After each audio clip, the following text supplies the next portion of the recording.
Kanchipuram వకుడా silks నాణ్యత మా ప్రాధాన్యత. మదీనాగూడ, మియాపూర్, హైదరాబాద్ లో త్వరలో శుభారంభం.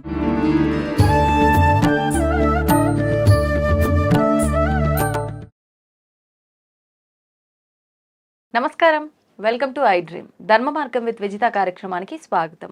ప్రస్తుతం మనతో పాటు ఉన్నారు ప్రముఖ జ్యోతిష్య పండితులు, ఆధ్యాత్మికవేత్త, నృసింహస్వామి ఉపాసకులు శ్రీనివాసుల అనంతరామ శర్మ గారు. ఇప్పుడు వారితో మాట్లాడి మరిన్ని విషయాలు తెలుసుకునే ప్రయత్నం చేద్దాం. నమస్తే అండి. మామూలుగా మనకు ఈ మాసంలో ప్రత్యేకించి ఈ మార్చి నెలలో గ్రహణాలు ఉన్నాయని చెప్పి వింటూ ఉన్నాము. ఆల్రెడీ కొన్ని అంటే సామాజిక మాధ్యమాల్లో మనకు గ్రహణాలు ఉన్నాయని చెప్పి, గ్రహణ ప్రభావం చాలా ఎక్కువగా ఉండబోతుందని చెప్పి వింటూ ఉన్నాము. మరికొంతమంది ద్వారా అసలు గ్రహణాలు ఉన్న మాట వాస్తవం, కానీ మన దగ్గర మాత్రం ఎటువంటి ప్రభావం లేదు, అసలు గ్రహణం మన దగ్గర లేదు, విదేశాల్లో ఉంది అని చెప్పి చెప్తున్నారు. అసలు ఏంటండి గ్రహణం అనేది మన దగ్గర ఉందా లేదా, నియమాలు పాటించాలా, అవసరం లేదా, దాని గురించి తెలియజేయండి. తప్పకుండా అమ్మ. అసలు గ్రహణాలు అనేది రాహుకేతువుల ద్వారా వచ్చేటువంటివి గ్రహణాలు. అయితే ఈ గ్రహణాలు అనేది మనకి రేపు 14వ తారీఖు ఒకటి, 29వ తారీఖు ఒకటి, ఈ రెండు ఉన్నాయి అని చెప్పేసి ఈ నెలలో చెప్తూ ఉన్నారు. కాకపోతే ఉన్నమాట వాస్తవం, కానీ మన దేశంలో అయితే లేదు. ఎక్కడెక్కడ కనిపించే అవకాశం ఉందండి? మన భారతదేశంలో ఎక్కడా కనిపించదు. మన భారతదేశ పరిధిలో ఉన్నటువంటి వాళ్ళు ఎవరైనా సరే గ్రహణం మనకి ఈరోజు ఉంది, జాగ్రత్తలు తీసుకోవాలి అనేది ఎక్కడా లేదు. ఈ గర్భిణీ స్త్రీలు కావచ్చు, ముసలి వాళ్ళు కావచ్చు, ఎవరైనా సరే ఆధ్యాత్మికవేత్తలు కావచ్చు, గ్రహణాన్ని పాటించాల్సిన అవసరం లేదు. దేవాలయాలు బంద్ చేయటం ఇటువంటివి పాటించాల్సింది లేదు. కాబట్టి ఎవరైనా గ్రహణాలు ఉన్నాయి అని అనుకుంటే మాత్రం మన భారతదేశంలో లేదు, కాబట్టి పాటించాల్సిన అవసరం లేదు. కాబట్టి దాని గురించి ఆలోచించే అవసరం కూడా లేదు ఇంకా మనకి. ఇక్కడ విదేశాల్లో ఉన్నాయి, ఆయా ప్రాంతాల వారు దాన్ని మాత్రం పాటించాల్సిందే. ఆ ప్రాంతంలో మన వాళ్ళు ఎవరైనా ఉంటే, మన భారతీయులు ఎవరైనా ఉంటే ఖచ్చితంగా పాటించాల్సిందే. గ్రహణ నియమాలు ఖచ్చితంగా పాటించాల్సిందే. అవునా? అంటే వాళ్ళు ఉన్న ప్రాంతంలో గ్రహణం ఉంది అంటే, ఇప్పుడు ఉదాహరణకి అమెరికాలో ఏ ప్రాంతీయులమైనా సరే ఎక్కడ ఉన్నప్పటికీ ఉన్న ప్రదేశంలో నియమాలు పాటించాల్సిందే, గ్రహణం పాటించాల్సిందే. ఇప్పుడు ఉదాహరణకి న్యూయార్క్లో ఉంది అనుకుంటే ఆ న్యూయార్క్లో మన భారతీయులు ఎవరైనా ఉంటే ఆ ప్రాంతంలో ఖచ్చితంగా వాళ్ళు అక్కడ ఉన్నందుకు ఆ ప్రాంతంలో ఆ గ్రహణ సమయంలో ఎంతెంత వరకు ఉందో ఆ సమయం వరకు, అంటే మనం ఇక్కడ ఉన్న సమయాలు అక్కడ ఉన్న సమయం వేరుంటుంది. మరి ఇక్కడ సమయాన్ని మనం టాలీ చేసి అక్కడ చెప్పలేము. ఇదే సమయాన్ని అక్కడ పాటించాలనేది కూడా లేదు. అక్కడ ఉన్న సమయంలో ఆ ఏ సమయానికి అక్కడ పడుతుంది, అక్కడ పంచాంగకర్తలు అందరూ ఉన్నారు కదా, వాళ్ళని అడిగి తెలుసుకొని గ్రహణ నియమాలు ఖచ్చితంగా పాటించాల్సిందే. గర్భిణీలు ఉంటే ముందుగానే తినేసేయాలి. ఎక్కువ శాతం గ్రహణం పట్టే సమయం కల్లా అరగటానికి మొదలు కావాలి మనం తిన్న ఆహారం. ఒక 2 గంటల ముందు తినేసేయచ్చు. పట్టు స్నానం, మధ్య స్నానం, విడుపు స్నానాన్ని ఉంటాయి, అవి చేయవలసిందే. ఇవాళ మొత్తం కూడా ఏం చేస్తున్నాం అంటే, గ్రహణం పట్టంగానే స్నానం చేస్తున్నాం, గ్రహణం విడవంగానే స్నానం చేస్తున్నాం, మధ్యలో కూడా స్నానం ఉంటుంది, చెయ్యాలి. గ్రహణ సమయంలో ఎక్కువగా ఆధ్యాత్మిక పరమైనటువంటివి, భగవద్గీత, రామాయణం, మహాభారతం ఇటువంటివి చదువుతూ ఉండాలి. లేదు జపం చేసుకోవాలి, భగవంతుడికి సంబంధించిన జపం, శివుడుగా ఓం నమ శివాయని కానీ, ఓం నమో నారాయణాయని కానీ జపం చేసుకుంటూ ఉండాలి. వారి ఉపాసనా దైవాన్ని బట్టి ఆ జపాన్ని చేసుకుంటూ ఉంటే ఎక్కువ ఫలితం వస్తూ ఉంటుంది. ఆ సమయంలో బయటికి వెళ్ళకూడదు, ఎటువంటి ఆహార పదార్థాలు, టీ, కాఫీ, మంచినీళ్ళు కూడా తాగకూడదు, దేని మీద మూతలు తీయకూడదు. గర్భిణీలకు ఇవి బాగా ఉపయోగపడతాయి. గొల్లెం తీయొద్దు, అంటే రెస్ట్ తీసుకుంటే ఉండాలి. ఇంకా గర్భిణీలు కాబట్టి కింద ఆ రూల్ అయితే మంచాలు కూడా ముట్టుకోకూడదు. కానీ మరి వారి ఆరోగ్య పరిస్థితి, ఒక్క గర్భిణీ అంటే తన ఒక్కరే కాదుగా, లోపల బేబీ ఆరోగ్యం కూడా తన మీద ఆధారపడి కిందనే ఉండాలి. మంచం కూడా ముట్టుకోకూడదు అని చెప్తారు, కానీ మరి గర్భిణీలకు తప్పదు కదా. కాబట్టి వాళ్ళ వరకు కొంత మనకి ఇక్కడ ఏం చేశారు అంటే, కొన్ని గర్భిణీలకి, ముసలి వాళ్ళకి టాబ్లెట్ వేసుకొని పనిచేయదు అనుకున్నటువంటి వాళ్ళకు కూడా చిన్న రెమెడీస్ ఇచ్చారు. పెద్దవారు అందరినీ ఇబ్బంది పెట్టలేదు.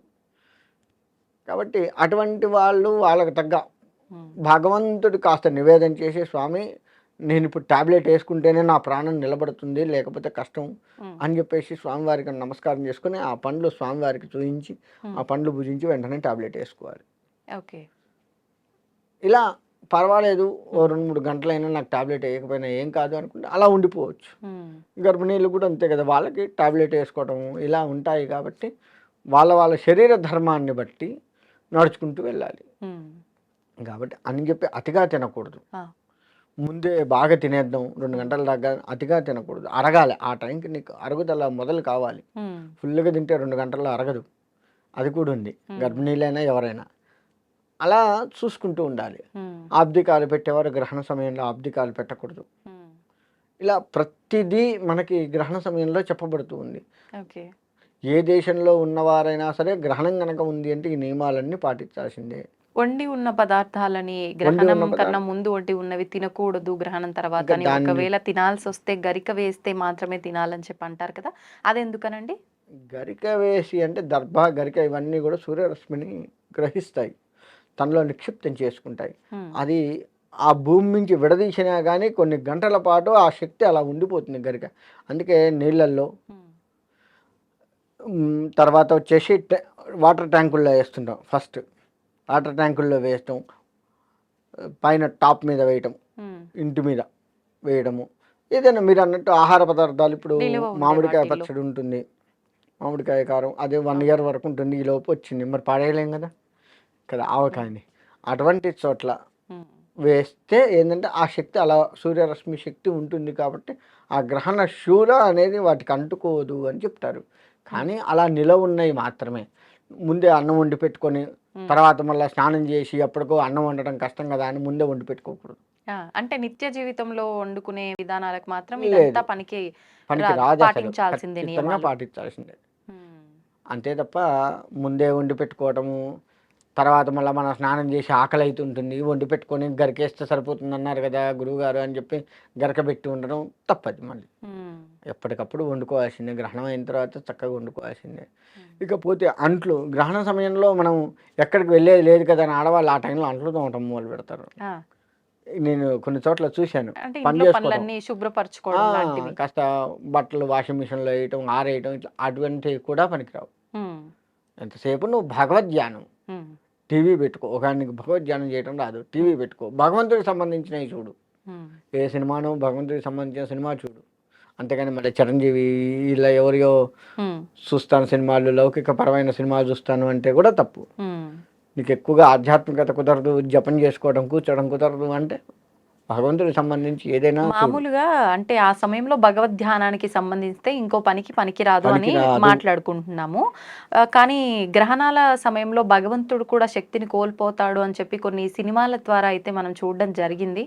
మరి మనం భగవంతుణ్ణి ఆరాధించడం వల్ల అసలు ఫలితం ఎలా ఉంటుంది? అంటే ఆయనే ఆ టైంలో శక్తులు కోల్పోతాడు కదా, దీని గురించి ఏం ఇక్కడ చెప్తారు? భగవంతుడి శక్తిని కోల్పోడు. ఉమ్, ఎప్పుడైనా భగవతాలయంలో ఉన్నటువంటి శక్తులు కానీ భగవంతుడి శక్తి కానీ పోతే, ఉమ్, ఆయన శక్తి పోతే మనల్ని రక్షించేవాడెవడు ఉమ్, కదా. అవును. అది అలా ఇంజెక్ట్ చేస్తున్నారు ఓకే. మనకి, కానీ అది అది కాదు, వాస్తవం ఆయన శక్తి కోల్పోదు. అలా భగవద్ ధ్యానము చేస్తూ ఉంటే భగవత్ శక్తి భగవంతుల్లో కోల్పోదు, మనలో ఉన్న శక్తి కోల్పోతుంది, ఆధ్యాత్మిక శక్తి కోల్పోతుంది మనలో. గ్రహణ సమయంలో ఏమవుతుందంటే ఇప్పుడు ఉదాహరణకి 108 సార్లు ఓం నమ శివాయ అనుకోగలవు, ఉమ్, ఆ గ్రహణ సమయంలో 5 సార్లు అనుకోవటానికి కూడా నీకు కష్టం అవుతుంది. ఉమ్, అంటే నీలో ఉన్నట్టు ఆధ్యాత్మికత శక్తి కొంత కోల్పోతుంది. ఓకే. దాన్ని పెంపొందించుకోవడం కోసం ఆ సమయంలో జపం చేసుకోవాలి, ఆ సమయంలో ఎక్కువగా ఆధ్యాత్మికత భావాన్ని చూపించుకోవాలి, ఉమ్, అలా చేయాలి. అంతేగాని ఒరిజినల్గా భగవంతుడికి శక్తి కోల్పోడు. ఓకే. కాకపోతే ఏంటంటే ఆ దేవాలయాలు అవన్నీ ఒక్క దేవాలయమే, మన కాళహస్తి దేవాలయం తీసి ఉంటుంది. ఉమ్, ఎందుకు ఉంటుంది అంటే అక్కడ రాహుకేతువులకు సంబంధించి పూజలు. పూజలు బాగా జరుగుతుంటాయి. ఆ, ఈ ఇందాక నేను చెప్పినట్లుగా రాహుకేతు గ్రస్తంగానే ఈ గ్రహాలు ఏర్పడతాయి. రాహుకేతువు సూర్యచంద్రుల్ని మింగినప్పుడు ఉమ్, ఆ యొక్క గ్రహణం ఏర్పడుతుంది కదా. ఉమ్, కాబట్టి ఆ అక్కడ రాహుకేతువుల పూజ ఎక్కువగా జరుగుతూ ఉంటుంది కాబట్టి ఆ దేవాలయం ఒక్కటి తీసి ఉంటుంది. ఉమ్, దానికి సంబంధించి అక్కడ పూజలు చేస్తూ ఉంటారు, అభిషేకాలు స్వామివారికి గ్రహణ సమయంలో. కాబట్టి అలా అంటే ఇక్కడ తార్కాణం మీరు అడిగిన దానికి భగవంతుడికి శక్తి కోల్పోదు అనడానికి ఇదే తార్కాణం. ఉమ్. మనలో ఉన్న ఆధ్యాత్మిక శక్తి కోల్పోతుంది. మరి తప్ప ఆలయాలు భగవంతుడికి మూసివేయడం వెనకాల ఆంతర్యం ఏంటి ఆ సమయంలో?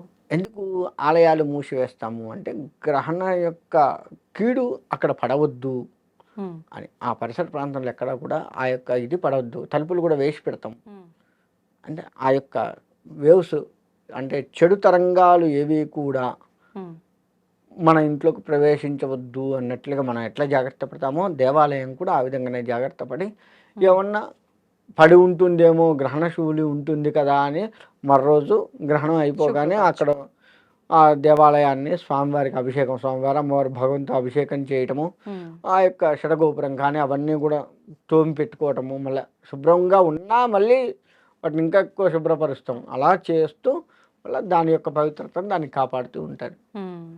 అలా మోస్తారే తప్ప వేరే ఉద్దేశం ఏమీ లేదు. ఓకే, ధన్యవాదాలండి. మంచిదమ్మా. నరసింహ.